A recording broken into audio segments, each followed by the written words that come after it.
Comment ça va YouTube? Alors c'est le mois de la Saint-Valentin? On a trouvé son amoureux?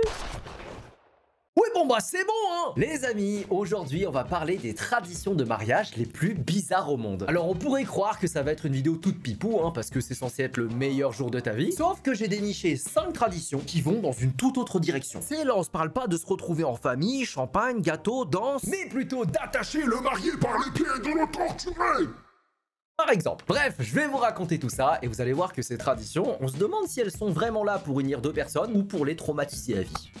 Au choix. Alors évidemment, le but c'est pas de se moquer de la culture des autres, hein, parce que chacun ses coutumes, mais vous allez voir qu'il y en a certains que vous allez kiffer. Bref, moins de blabla, plus de coutumes, c'est parti.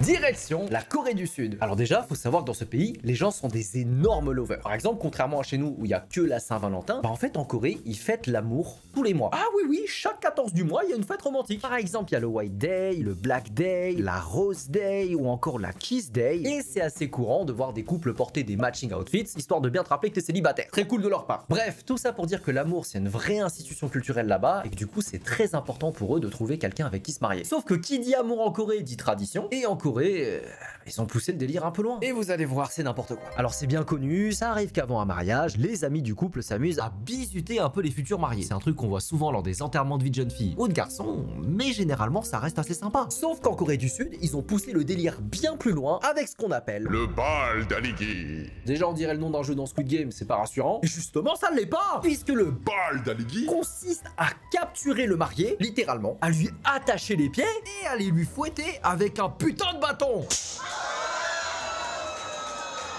Non mais ils sont complètement fous, regarde-moi ça. Pourquoi on dirait que tout le monde s'amuse sauf le marié? Pourquoi les tortionnaires portent un masque de calamar séché sur le visage? Et pourquoi elle, on dirait qu'elle a attendu toute sa vie pour ce moment? Mais par pitié, arrêtez-la, elle va le niquer. Mais ils ont pété un câble les Coréens. Alors évidemment, il y a un sens à cette tradition hein. Et en gros, ce rituel, c'est une manière symbolique de dire que si le mari il arrive à traverser cette épreuve, bah, il pourra tout surmonter lors du mariage.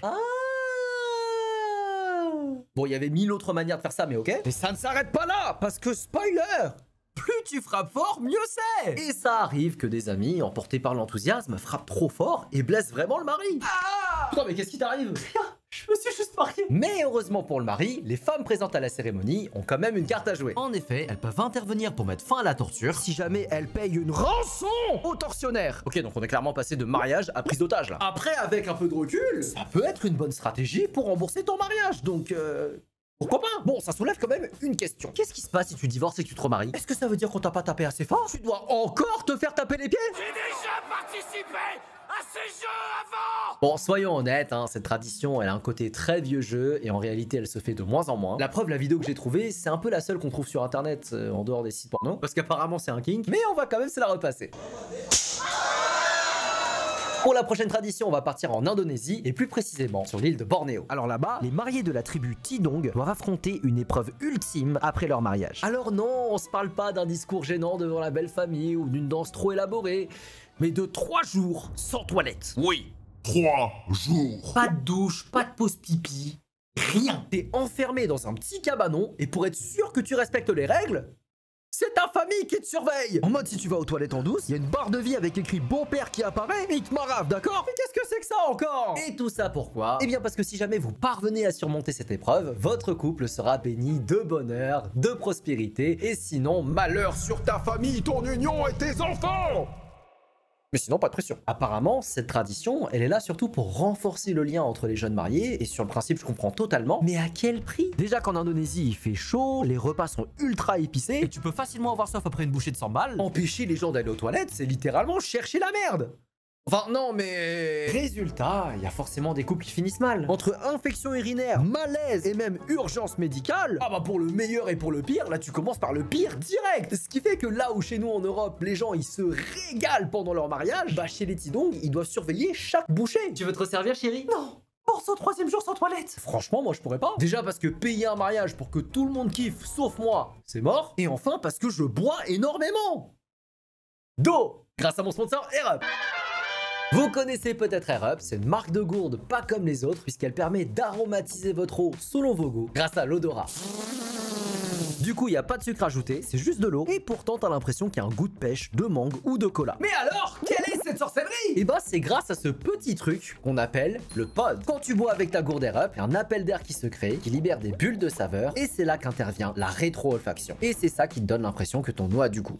Bref, tout ça vous permet de boire moins de soda et de profiter de tous les bienfaits d'avoir un corps bien hydraté. Le Dorlo, dans 20-30 ans, il n'y en aura plus. Pour ceux que ça intéresse, sachez que Air Up vient de lancer leur toute nouvelle gourde, la Restyl, qui en plus d'être élégante et durable, garde l'eau fraîche jusqu'à 14 heures. Merci à Air Up pour la confiance. Si jamais vous voulez choper votre gourde ou encore des pods, n'hésitez pas à checker le lien que je vous laisse en description. Surtout que grâce à mon code Henri, vous avez moins 10% sur tout le site pendant un mois. Voilà les gars, c'est le moment de vous faire plaisir. Et maintenant, passons à la prochaine tradition. Allez, on quitte la forêt tropicale de Bornéo pour venir faire un petit tour chez nous, en France. Ah, parce que vous croyez qu'on n'avait pas les traditions bizarres nous aussi? Non, non, non. Alors celle-là, elle est un peu courte, mais elle est drôle. En gros, dans la France médiévale, il y avait une tradition qui disait qu'avant la première nuit ensemble, les mariés devaient boire une soupe à l'oignon, parce que l'oignon symbolise la fertilité et le bonheur. Sauf que vous vous en doutez, pour des raisons évidentes, la tradition a été mise de côté, pour laisser la place à une tradition encore plus conne. Mesdames et messieurs, laissez-moi vous parler du pot de chambre. Alors oui, c'est pas classe, mais c'est son vrai nom. Et en gros, juste avant de dormir, les invités débarquent avec une bassine dans laquelle ils ont foutu absolument tous les restes de la cérémonie pour que le couple boive. Ah bah le gaspillage, c'est pas bon. Et du coup, ça donne lieu à des mélanges douteux à base de champagne, bananes, fraises tagada et... de la merde, visiblement. Et bien sûr, c'est pas une partie de plaisir. Genre, regarde-moi les pauvres, quoi. T'es là, t'as organisé le mariage, t'as toute la pression qui redescend. Et c'est comme ça qu'on te remercie.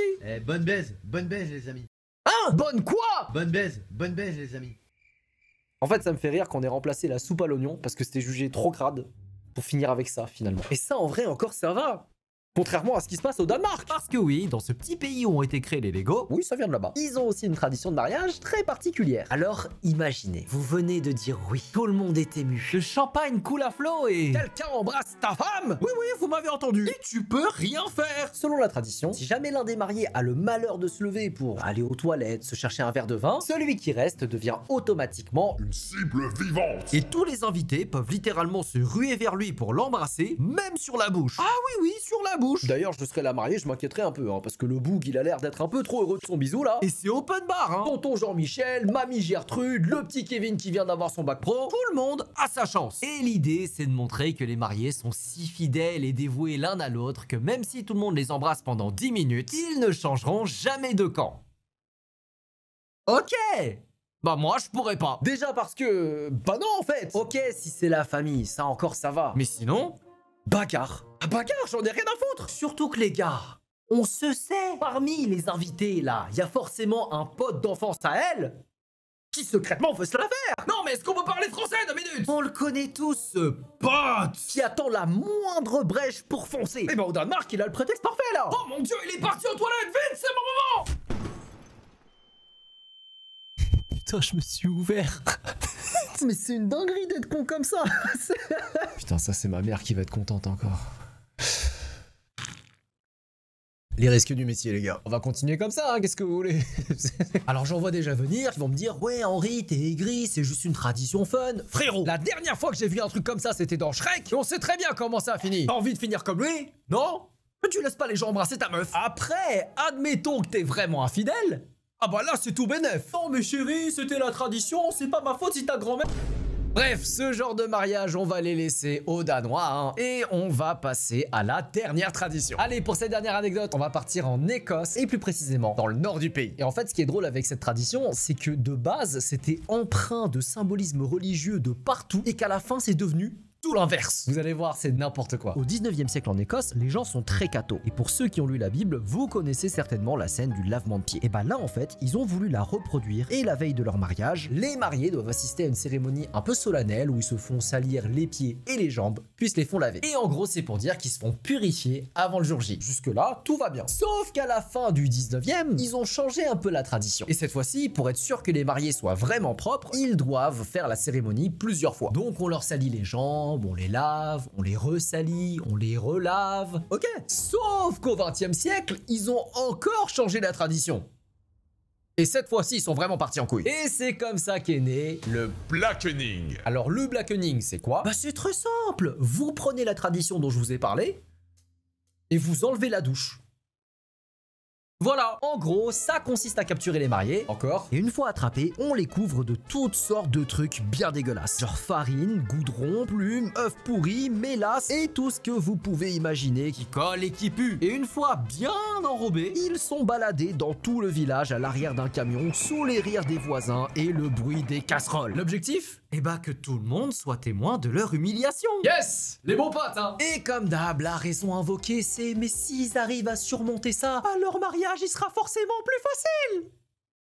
Je sais pas pourquoi j'ai pris la voix de Mickey. Oh, en fait, ça me tue qu'avec cette excuse, bah, tu peux tout faire passer dans ce cas-là. Ah! Et attends, mariage sanglant, mariage brillant, non? Ah ouais, c'est vrai, t'as raison.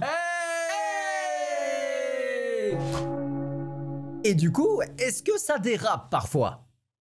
Mais évidemment. Parce que bon, on se parle de tradition, mais aussi de fête. Et les Écossais, c'est... Bah déjà, c'est simple. Il y en a, ils ont essayé de pimenter un peu le blackening en ajoutant de l'huile de poisson. Ah oui, parce que le goudron, c'était pas assez. Sauf qu'à la différence du goudron, bah l'odeur du poisson, ça reste. Et je vous rappelle que le mariage, il a lieu le lendemain. Hein. Super la nuit de noces. Mais surtout, qu'est-ce qui peut faire encore plus de bruit que des casseroles? Bah des feux d'artifice, pour que ce soit plus festif. Feux d'artifice, goudron. Qu'est-ce qui pourrait mal se passer en fait? Résultat, des mariés ont failli se retrouver brûlés au 3e degré et il y a même eu des camions qui ont cramé à cause de ces conneries. Mais bon, tout le monde avait rigolé, non?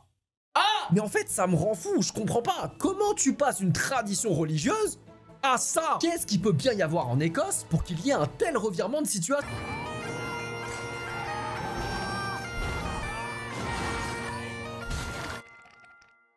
Ok, c'est bon, j'ai ma réponse. Et voilà, c'est tout pour la vidéo d'aujourd'hui. J'espère que ça vous a plu. Bon les gars, je vous avoue, je m'attendais vraiment pas à m'ouvrir le pif en faisant une cascade dans cette vidéo. En fait, je comprends pas, c'est que normalement, c'est censé être une vidéo storytime chill où je suis posé, assis dans un bureau. Et j'ai réussi à m'ouvrir le pif.